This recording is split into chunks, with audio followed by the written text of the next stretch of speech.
दुआरे कनिमिया के पेड़वा अरे बहिनी कुलानी में कौड़ी हो, अरे बहिनी कुलानी में कौड़ी हो।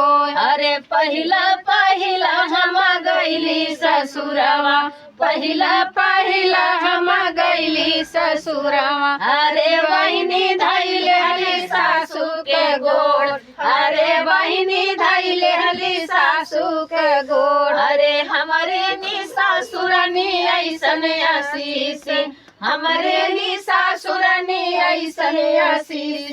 अरे बहू तोहरे बेटउई हो, अरे बहू तोहरे बेटउई हो। अरे बहिनी कुलानी में कौड़ी हो। अरे दूसरी पठौनी जब गईली ससुरवा, दूसरी पठौनी जब गईली ससुरवा।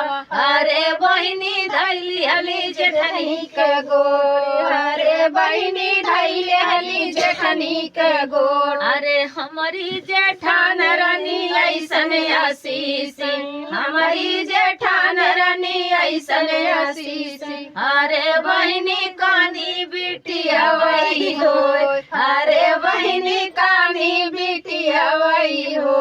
अरे बहिनी कुलानी में कौड़ी हो।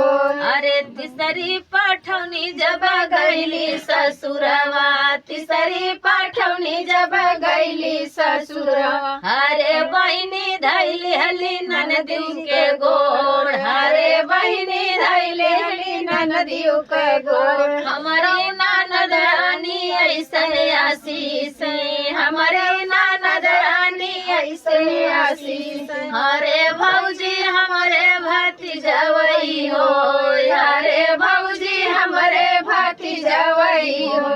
अरे बहिनी कुलानी में कौड़ी हो।